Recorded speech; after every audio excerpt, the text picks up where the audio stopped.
Hello, listeners, and welcome back to the Community Exchange podcast, where we talk to friends old and new about their careers and the future of the media industry.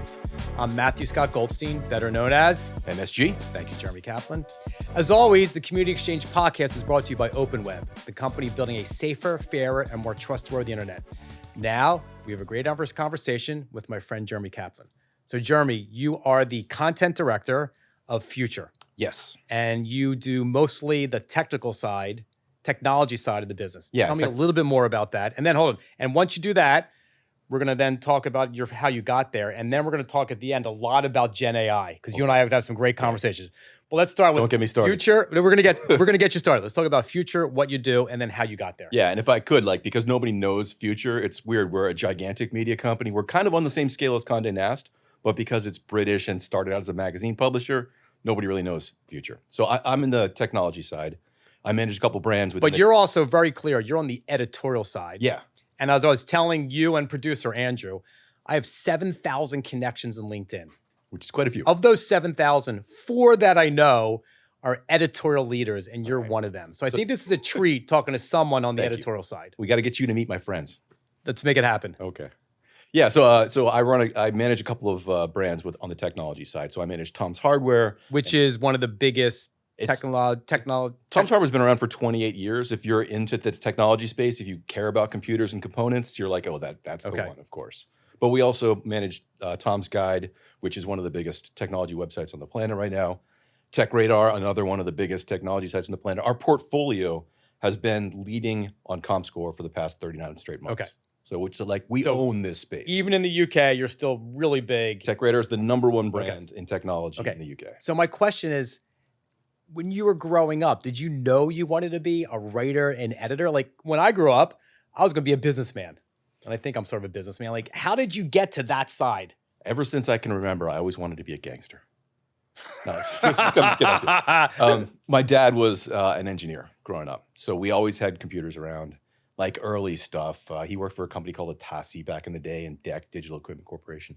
So we always had computers at home. And I was always just fascinated with taking things apart. How does it all work? My mom... Would you then write about it? As a kid, no. Okay. No. And it's funny, as a kid, I was a terrible writer. Just not good at it at all. I was also just not the best student. I think I'm pretty sharp, but it just wasn't translating into classrooms. But both my parents were readers, so I got into books. Voracious readers, like reading? Oh my God. Okay. My mom has read everything, just anything that's out there. So that's how it all happened. Yeah. So the dad being an engineer. Exactly. The parents both being readers. You merge them together like Reese's Peanut Butter Cups and boom. Two of my big passions. But then when I was in school, we didn't really get a lot of, I guess I'd call it vocational training or enough guidance, even in college. What does it mean to go into editorial? So when I graduated, I was just like, I'm getting a job as an editor somewhere. And I had it in my head I was going to be working with Kafka and the giant writers and the huge, biggest names. Stephen King, I'm going to be editing his stuff. No. It does not work that way. Okay, so you went to PC Mag. I stumbled into a owned job. by who back then? That was Ziff Davis. That's what I thought, Ziff Davis. It was the biggest magazine publisher in the world. PC Magazine was one of the biggest magazines in the world. And I just lucked Why have times changed? Oh my God. I lucked into a job as an editorial assistant there. Okay. And you're writing about what back then? Like the Atari, Actually, I started, even better, I started as in the copy edit department. So I was which was fantastic. I mean, I love words and I love punctuation and grammar, which is stupid to say, it sounds dumb, but I really care about it. So, and that's because of that grounding in copy edit, where you learn where the comma goes. You learn how phrases and clauses work. Did you have great trainers and teachers helping you back then, or was it The copy chief at the time was fantastic. I took a class at the New York University Continuing Education Department about copy editing and grammar and whatnot. And I fell in love with the written word, and that's why I do what I do. Okay, so from there, after PC Mag, where did you go in this journey to where you are now? Well, you leave the copy edit department, and you get another role within the editorial department at PC Mag. And I worked my way up. So I was there for 11 years. It was just a great place to work, a lot of opportunity, just phenomenal people. Were you writing, or did you move up to an editorial position there as management? I was writing for a long time. Okay. I spent a and long you time loved writing? And I said I wasn't very good at first as a kid, and I wasn't. And it took me a while to figure out, this is what it means to write well. And it's very satisfying as a writer to when you're doing a good job. It comes across. and your energy and your passion, it should come across. And there was no technology back then to help you write. Like, because I'm a bad writer, but now I'm a pretty good writer because I have great ideas, and I put them into the LLM. Well, let me ask you a question. So I also play guitar. I'm not a very good guitarist, but there was a point in my learning how to play guitar when I came to listen to music differently. You're taking it apart in your head. You're hearing different tracks and different elements and whatnot. And to me, writing is the same sort of thing where I read things differently. Partly it's because of the copy edit background. Like I can't read a sentence and not pick it apart. This should have been this way. This comma's in the wrong spot. So it's a blessing. It's a blessing and a curse. Do you do that at all? Is that no? So you're not there yet. You have to keep working on it. For me, I'll work with you. We'll talk. Okay. For me, I'm all about the numbers. Like I think and I sleep about numbers and not about writing. It's because you're a business guy. Well, and we said, like, I grew up being a business person. You grew up as the editorial tech computer person, but then we sort of met at the end in our careers. Yeah. Well, it's it's funny. This is a real shortcoming of the editorial process, the whole landscape in general, because you start out as a writer and eventually become an editor, but you haven't been trained on how to edit. You were trained on how to write, and then at a certain point, if you're a good enough editor, they're like, well, we're going to move you to management. You're going to manage some other editors, but you haven't been trained in that. Like, I don't want to do that. You don't know how. You come to like the one thing and you're doing something else. Now, for me, I actually kind of came to like management, and I really like the business of the media world. And that's really my passion at this point is like, how do we make brands better? How do we do a better job reaching the audience? How do we make the integration of sales and editorial? How do we make this business work? So you're one of the editorial people who actually understands the business side. And the business people must love working with you since you're not get the hell away from me. Like, let's figure this out together. That's a big part of my role is making sure that there's some synergies between what we do. Okay, so how'd you get from PC Mag, Zip Davis, 11 years to Future? Anything in between that was of interest? Yeah, it's kind of a funny story. I reached this point where I, like, great team, as I said, great people. I really enjoyed working there, but I didn't feel like I was really learning anything else. And so I decided I needed to do something different. So I got a job at Fox News, and I was. What year was this? This is 2009. Okay. And since then, they've become kind of a different place, let's just say, than where it was before. Oh, by the way, we're recording this on November 7th, a couple days after the election, so we're not saying anything about that, but go ahead. We don't need to delve into politics unless you want to. No, no politics, please. It was a different place at the time, although still was kind of crazy. And I believe you told me you were an on-air personality as well? Yeah, I was primarily, I managed the section on the website for foxnews.com, so it was a pretty big section. But then on day 2, my boss said to me, camera ready every day. So we had a rack, and I had some shirts and ties and jackets, and you just had to walk in and be prepared. If they call you and they like a story you've just done, you're going to go on air and talk about it. That must have been exhilarating, a little scary. I spent 2 years thinking I was failing and was about to get fired. And then eventually I was like, I think I'd figured out how this works and what it meant to be. And how many times have you been on air? Just hundreds. Okay. Hundreds. Producer Andrew, when we promote this on LinkedIn, can you please find an old video of him and put it in there? Because that'd be really funny. Maybe a good one and not.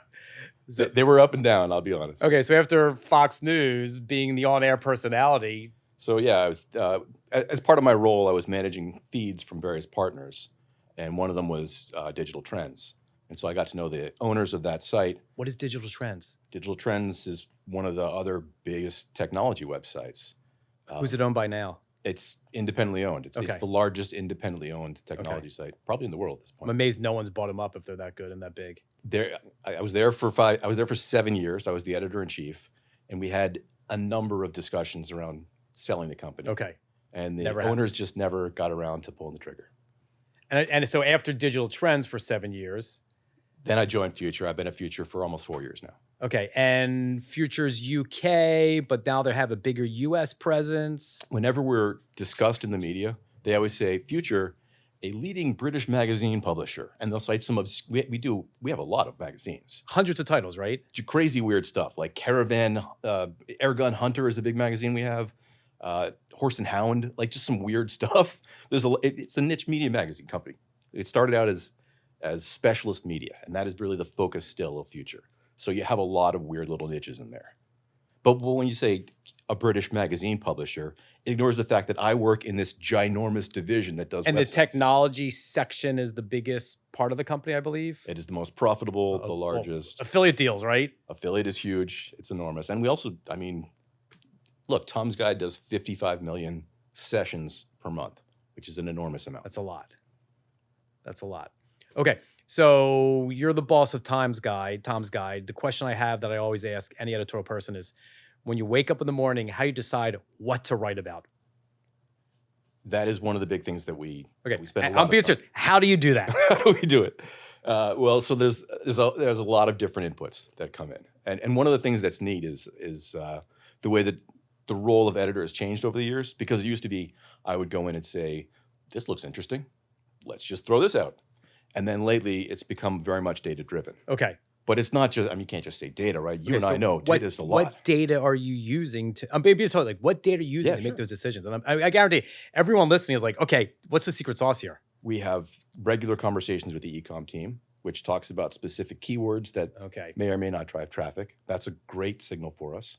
If this is going to be a profitable article, let's go do it. Okay, fair. If it's also not going to resonate with the audience, then the editor says, I'm not going to cover that. We don't need shower curtain articles on Tech Radar. They're it's not going to big help. royalty, but okay. Doesn't matter if it's going to make money. We do the same thing for sales. We've had a very interesting database discussion lately about which keywords can drive programmatic ad revenue, which isn't really a conversation I've ever heard from anyone before. Okay, I've heard those conversations before. You're savvier than me. Yeah, well, because you're on the editorial side, I'm on the business side. That's a really interesting discussion we've been having. Yeah, so there's a variety of different data streams like that shape the decision. Do you look at Google Analytics or Parsley? That's 101. Which one, GA4 or Parsley? GA4, and well, both. I personally hate GA4.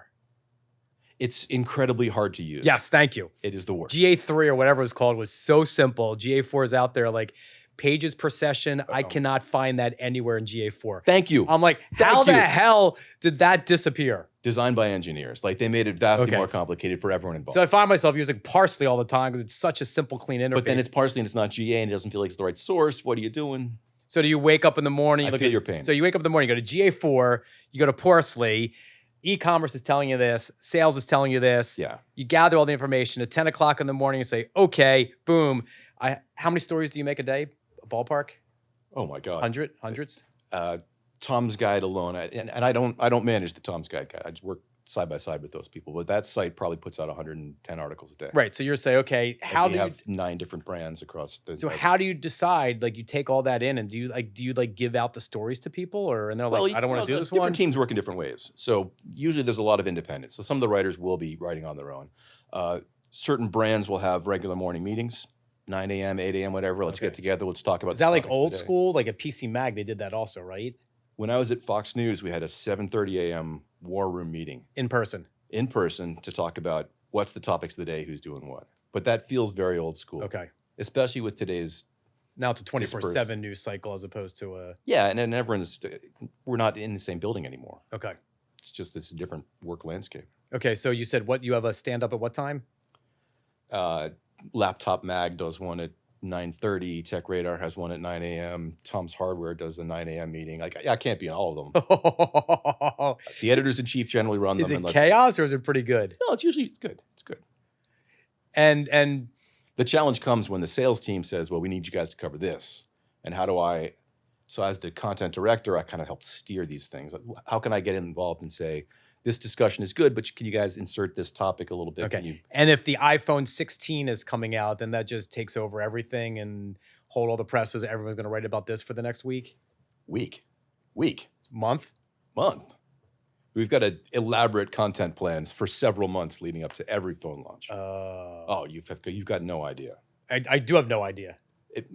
For most of our sites, let's say the iPhone 16 comes out. It's like car launches. You know everything that's coming out when. Yeah. You know what's happening. Well, the iPhone is so regular, right? Yeah. September 6th, 8th, whatever it is. So on September 9th, you launch the first look at the iPhone 17. Here's what we know is going to be coming down the road. If you talk about the 18 also, or just the 17? Why not? Get it out there, right? People are interested. That's the point. It's like I'm a schmuck. I just bought the 16. Here's all the specs for the 17. If there's interest, we should be serving that. And then when the day's over, you're like, oh my God, and I have to do it again? Do you look at more data at the end of the day? Be like, and how do you know if the story was good or bad, if it worked? One of the hardest parts, I think, of our job is knowing when to say when. Excuse me. Because there's always new news. There's always new articles you could be writing. So at what point do you cut yourself off and say, this has been a success, let's move on? That is, I think, a real challenge. And a lot of people are very obsessive about what they're doing and passionate and care. So you can keep going at home. You can keep writing. You can write in the subway at home. You can take a vacation and keep writing. It's very hard to draw those lines sometimes. And then if I could ask you, like today on November 7th, what were you writing about today? Because is there any interesting tech stories in the news today? Or is it? I was pitching expansion of one of our brands, and I ran through some metrics on new body counts and hires and metrics based on the boring stuff. The boring stuff. I spend a lot of my day studying data and looking through spreadsheets. But okay, and do you have like a data person helping Which is challenging. You? I'm sorry to cut you off.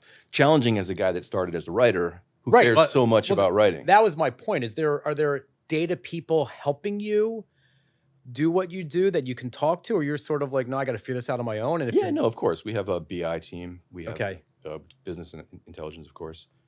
We have an audience development team that does a lot of SEO analysis, as well as work with various platforms and content sources, et cetera. So yeah, like whatever sort of input you need, you can find. It's just a question of how you ingest that and how you actualize it. Okay, and when you go on vacation, what happens? Everything stops, or the stuff gets, what happens with the product when you go away? I have learned, here's a good life tip. I have learned that every vacation must be more than 7 days, because that is the line. In my experience, under 7 days, people say, he'll deal with that when he gets back. And over 7 days, it's like, well, this needs to happen. So if you're away for 14 days, people have to step up and figure it out. Exactly. Never take a 6-day vacation. Any big 2025 planning you're thinking about? We spend a lot of time planning about CES at this point. CES in Vegas, and because it's Consumer Electronics Show. It's like because I think of it as the Adtech show, but it really is the Consumer Electronics show. Yeah, but then beyond that, one of the big focuses I've had is artificial intelligence, obviously. Okay, we're gonna go there now. Okay, let's do it. Obviously, a huge factor, shaping the world, the landscape, everything, of course. Okay, do you want to start by telling me the story when I wrote something 3 months ago? Oh yeah, I would love to. So you have this newsletter, and if your listeners aren't subscribed, you should. It's fantastic. So you had a newsletter that came out recently talking about. And by the way, I wrote that in a day. Really? I wrote that in a day because all the stuff. You should write for me. Let's talk. All the stuff was brewing in my head, and I was ready to get it all out.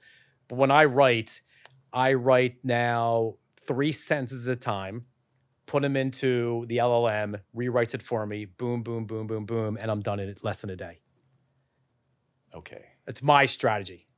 Don't talk to me about writing through LLMs. No, but sorry. As a guy who cares about words. They're all my ideas. I write it, and then the LLM rephrases it. No, is that better? I totally get it. It rephrases it. It's not writing, it's rephrasing my idea. And this is, I think, one of the key things that people should remember is this is a tool.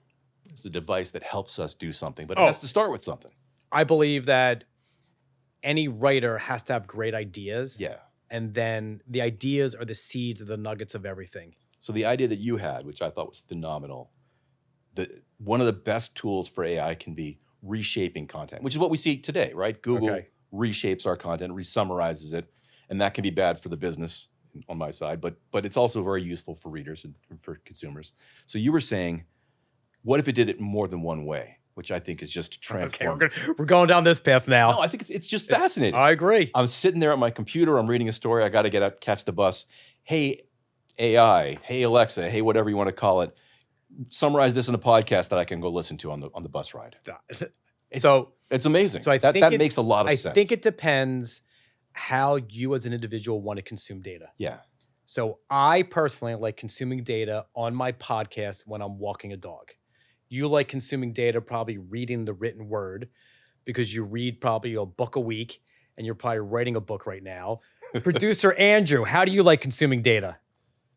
Either the written word or YouTube. YouTube. Okay, so he likes videos.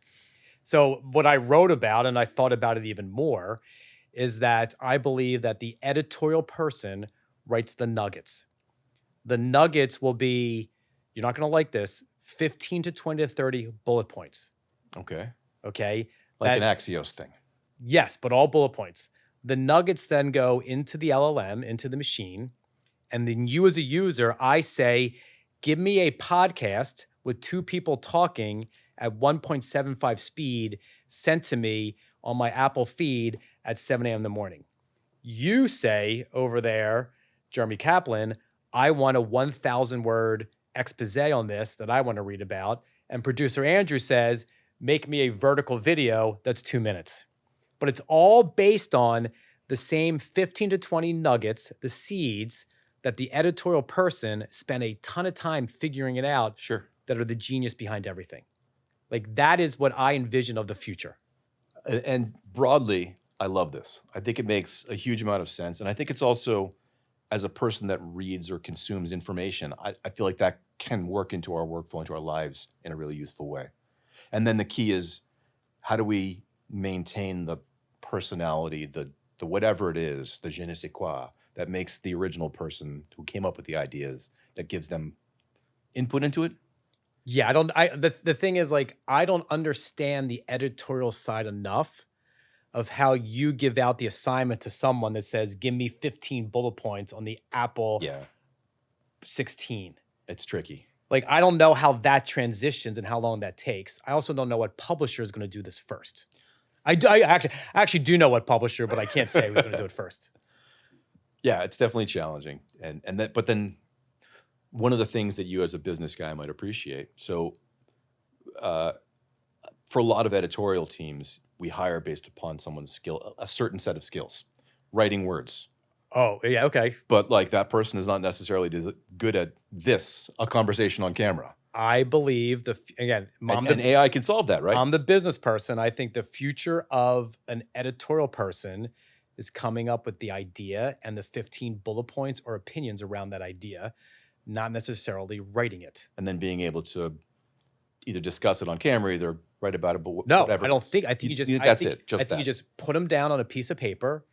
Then the LLM sits on top of it and gives you 1,000 words, a podcast at 1.75x, and a vertical video. In a vacuum, that makes a lot of sense. But by the way, I'm doing this now, and it takes so much more time and resources than I ever thought it was. Yeah. And it's really easy to do it crappy. It's really hard to do it well. I can imagine. Okay. And it's really expensive to do it well.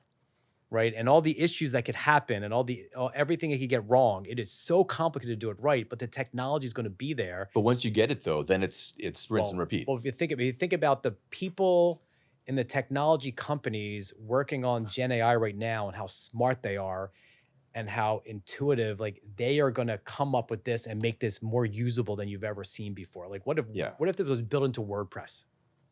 Fantastic. Like that'll happen, but my concern is some of the publishers out there, you named a couple, they're slow to move this. This is scary. It changes the fundamental business, but it will happen. And you've got this real risk about writers feeling like they're being outdated. And the Writers Guild of America is not going to say, "Oh, great! Can you? I'll give you nuggets instead of words." And again, to the 4 editorial people, like this is like not the best thing to say, but maybe they're not called writers anymore. And that's a great point because one of the things you maybe they're idea generators. No, exactly. Seed developers. Technology changes jobs, but it almost never eliminates jobs. No, it's not. It's going to make it different. But I believe the content coming out at the end will be better for the user and give the person the information how they want it, when they want it. I also believe, I'm not sure if I wrote about this, in addition to everyone getting it a different way, I think the other big idea, it'll also be conversational. Sure. So you give me the 10 or 15 seeds, I then interact with that. And sometimes I'll interact with your 10 or 15 ideas, but sometimes you'll give it permission to actually go to the web and pull other information from 10 other sources. I find this just fascinating. Well, how about this then? How do we make this interactive such that the person reading can actually play an active role? Well, that's baked in. I'm talking about on the phone, right? I have the story here and I ask it a question. Oh, okay. Yeah. Because it's so transformative. Right. Hey, Siri, tell me more about the article about the 16 and about the 17. And I can have a conversation about it. And it can say, I don't have that information. Okay, go to the web and get it for me. Sorry, okay. She's trying to react. But I do believe that the Apple... You can't interrupt Kara Swisher's podcast and ask her for more details. Right. Not today. Today you can't. But in the future, I think you will say, hey, Kara, good one. I thought about that. Hey, Kara, take a pause. Tell me more about what you just talked about. And that's one of the things that I think is the most interesting. And it's conversational. Like it's like what you and I are doing right now. Can this technology capture that je ne sais quoi, the spark of somebody and create ideas in their style. I believe absolutely, but it's not going to happen overnight. There's going to be a bunch of companies trying it. It's going to be, some of it will be ugly up front, but if you take the chance and go with it, you will figure it out. I could see a restaurant that comes out, which is not any given style. It's just the restaurant. And you walk in and say, I'd like chicken Kiev in the style of Daniel Boulud. Right. Well, and I you guess just, if you "Here had go." Gen AI in the kitchen, they could do everything automatically. You could, but that's what we're talking about with consuming news and information. Okay, I got a couple more questions for you. Lay it on me. I was talking to someone today, and I said 2025 will be the year of summarization. Summarization. Meaning every article out there, no matter how many words you want or you write, I just want the 4 bullet points like Axios. Like it or not. Like it or not. And I think our attention span's getting Interesting. lower and lower, and I think that's what comes out of it. One of the things that we think a lot about, that I think a lot about at Future is the future. What's the right size for a media company? There was this whole discussion about chasing scale for a while, and is that the right thing to do? We have a couple of gigantic brands, right? TechRadar is gigantic. Tom's Guide is an enormous brand. Was TechRadar owned by Yahoo or AOL back in the day? No, TechRadar was one of the first things that Future did. Okay. Yeah. Was it TechCrunch? TechCrunch. TechCrunch. Okay, there you go. I knew it was That's Tech the something. AOL brand. Yeah. But so we also have Tom's Hardware, which is a very niche, specialized brand. And I think if you're looking for that type of information, you absolutely don't want summary. You want 2,000 words on the next GPU. Oh. Right? Don't give me a little bit of information. I came here because I want a lot of detailed information. And I just want, it's not just anyone's information. I want Paul Alcorn to describe it. Do you think me. everybody wants 2,000 words? I think for Are certain, you wishful thinking everyone wants 2,000 I think for certain words? specialist things that we care about, we want that level of detail. I'll ask you this question. When you look at your data on Parsley or GA4 crap system or whatever, do you look at if the person read the entire article? Scroll depth is very important. Okay, so if they're reading the entire article, yes. If they're not, I don't know. You can tell how passionate somebody is about the content based upon that, and recirculation. And how good the writer is too, and how right? good the writer is, of course. Am I keeping people engaged? And there's a good tactic for anybody that's looking at an editorial, that's looking at keeping people engaged. You can see where on a page where scroll depth ends, find the 50% mark and put in a good link to something interesting to keep their attention and move them on. I digress. Okay, but I think summarization, I think you're right. I think is we'll going to see get that in a lot of places. really more powerful, more interesting. And I believe if you don't give the user a summary, they will either go somewhere else or the browser or someone else will summarize for them. But for the things that you care Yes, about. there's some instances I want to deep dive. And if you're into cooking, you're going to go to Food and Wine. Absolutely. And there's a writer there that's covering whatever, and you're going to read that, which means that the pool of places that you visit is going to shrink down, right? You're going to one place for everything, whether it's ChatGPT or Google. I use Perplexity for everything. Perplexity. Now. And by the way, Perplexity to me is not a search engine. It's an answer machine. It's a theft machine. It's that too. It's that too. But I'm saying, yes. Full on stealing from everyone. But I'm saying, like, when I go to Perplexity, I ask a question and I get an answer. And I rarely click anywhere else, but it does a pretty good job of getting me an answer. But you're right, it is stealing. My colleague called it plagiarism stew, and I like that. That's a good one. But then I think you also are going to, I'm going to get summaries of most things. And then I care a lot about tennis. Let me go read about the latest Andre Agassi match from it's obviously an example of it. You get my point. Like there's that one thing you're going to go spend some time on, and don't give me a summary. And I would say in that instance, is tennis going to be a video versus a... Sure. And there's a role for AI in that brand. Absolutely. Okay. Let's talk a little bit about your hobbies. Tennis is not one of them. Okay, so what are your hobbies? I used to play tennis a lot. I have become very into cooking. What's your favorite thing to cook? I take after my mom because of that. I made some dumplings last night that were just spectacular. What kind of, what was the filling? It was a little, I made 2 different kinds. I made one with pork and one with some leftover salmon, which is pretty good. Chives added in. Producer Andrew, that sounds pretty good, huh? You get these the dumpling rolls at the Asian restaurant supply store, and it's the beauty about living in New York, right? Because yes, you can do anything. Yes, exactly. It's always available. Okay, so dumplings. Anything else? I spend a lot of time with words, as you might imagine. So I have been writing in my spare time. So And I'm trying to. you're writing a book, right? I'm about halfway through writing a book. Fiction, nonfiction?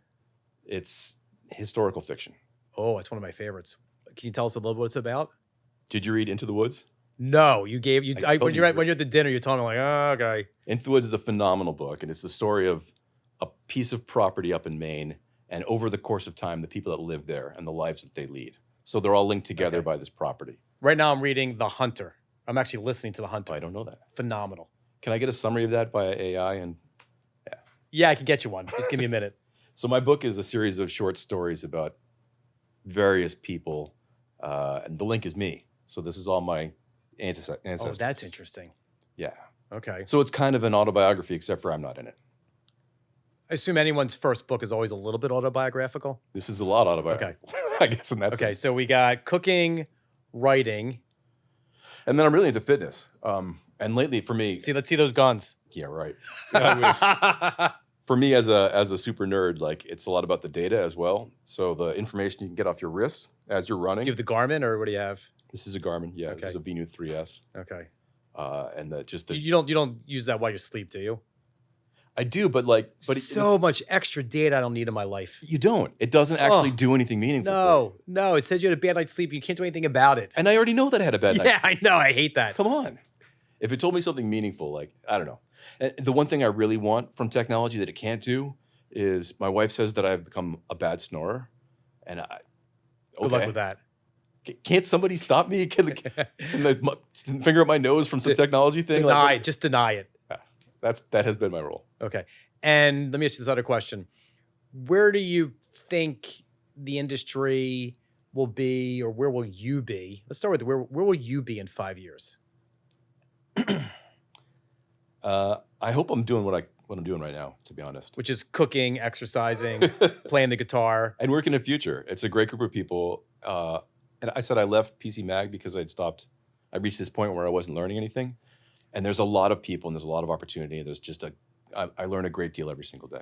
I would think in today's media world, at a publisher today, you could be learning every single day with what's happening. Like, it feels like you're on the cusp of just great changes. That now's the time to be there and learn. Absolutely. Absolutely. And we've gone through some serious phases. There have been periods when there's been less change, but right now everything changes on a daily basis. And where do you think the publishing industry will be in 5 years? God only knows. I mean, there's a lot of headwinds that the business is facing, right? Especially because of Google, which is the worst partner anyone's ever had for anything. Say that again. Because Donald Trump makes these big exaggerations, so I'm making a big exaggeration. Worst partner ever about anything. But we have no choice but to deal with them, right? We have to figure it out. And this was the challenge of a lot of companies and brands that were chasing scale. Scale meant more reach through Google, and then more reach through search. Yeah, and then search equals Google. It's got 95% of the market. So is it a monopoly? 100%. Okay. It's not a monopoly. It's several different monopolies. Okay. In several different industries, which is why it's preposterous that the government is so now we're getting to the good stuff. Slow. I'm serious. The advertising market, that Google has a monopoly in there. Google has the first and second biggest search engine because of monopoly in video as well. On YouTube. Yeah. Like, it's crazy. So in 5 years, a lot depends on how the media industry reacts. And you and I have talked a lot about some of the partnerships that are being formed and some of the ways that companies are licensing their content out in order to get some revenue. And what are we all doing with that revenue in the short term? I think everyone's just trying to figure it out because no one knows yet. I think the long-term play for media is the thing that you do in your spare time. How do I address that? I said Future is specialist media. Future's also become kind of excited by these big brands like TechRadar and Tom's Guide. They're wonderful brands, wonderful people. We also need to keep our eye on specialist media. And, what do you mean by that? Should. There's a lot of people that care a lot about a given topic, whether it's caravanning or tenting or tennis. Okay. How do we address that media, that audience? And sometimes a broad site like Google's not going to do it effectively. It doesn't matter. Okay, there's still people interested in it. Doesn't matter especially it's better if it's a niche. Own it. But then in theory, you can't put too many resources against it because you can't make enough money if it's that small of a niche, right? So a company needs to have several of them. So broadly, yeah. Let me ask you one thing about Google. Have you used Google Discovery? Yes. Okay. basically it takes anything you use in Google search and then gives you an article related to that. And it's pretty damn compelling. Yeah. Because it's stuff I've already asked about. And then it gives me the article. But I got to tell you, sometimes I click on a link and I am so disappointed because I think everyone's gaming Google Discovery now. Well, yes. And it went from a great product to like, it's going to suck again. And I feel like the cycle now is they build a great product, people game it, then it sucks, and they have to do something new. Would you like a little peek behind the curtain? Please. Yes, everyone is gaming Google Discovery, of course. It shows up differently in Google Search Console, so you get a different window into what drives your articles there. And we have different strategies for writing headlines that will or will not click on those different properties. It's a different algorithm at Google that drives discovery versus search, and different things that work. The thing I hate about Google Discovery, I clicked on something today and it took me to a paywall. And I'm like, why are you going to send me to something with a paywall? Or I click on something and it's from a publisher I don't really know, and it took me forever to get to the content I wanted. That's frustrating. And it's like, in some way, like one of those recipe things. Let me tell you all about my life. I just want the recipe. And in some way, if Google Discovery would just give me 6 bullet points on the article, which I know you're going to say is stealing. But if I Google Discovery and I saw my 20 little things I searched on recently and gave me 6 bullet points in every single one, that'd be a pretty great user experience. Granted, stealing from everyone, giving no one attribution, but it'd be a great ad experience for me of consuming what I want to consume. I guess. I don't know. I feel like summaries are not, I feel like it's the wrong use of AI. You just told me 2025 is the year of summarization. You agreed with me. I don't like it. Okay. But it's going to happen. I read a lot of opinion pieces. I read the New York Times daily. What can I say? There's a lot of great opinion articles and authors in there. Do you want a bullet point summary of that too? Well, I just want a summary of what I searched on, I guess. I don't know. No, you came for the opinion. You want that author. Yeah, I'm not an opinion. Okay. I think we need to have more of that in our lives. But that's a writer that's complaining about the world at large. What can I say? Okay, so Jeremy Kaplan, that was a friggin' awesome conversation. Thank you. It was good. It was good talk. Thank you very much. Continue the workouts. Bring us dumplings. Next time you got to bring us dumplings. I will. I made meatballs too. I'll bring meatballs next time. Meatballs travel better than dumplings. Exactly. And any last questions, any last comments before we end this? Anything else you want to talk about? Get off your chest. Get off my chest. No, it's been a delight. Thank you very much. And I keep writing. Your concepts about AI have been shaping mine. So yeah, what I figured out is when I write, I like writing about the future more than I like, pun intended, more than I like writing about what's happening today. It's kind of more interesting. And when something comes to me, I will write. And I do have a couple ideas. And I would say one thing, thank you to the audience. Thank you for listening. If you want to be on this podcast, send me a DM. Thank you, producer Andrew. And I think that's a wrap. Jeremy Kaplan, thank you very much.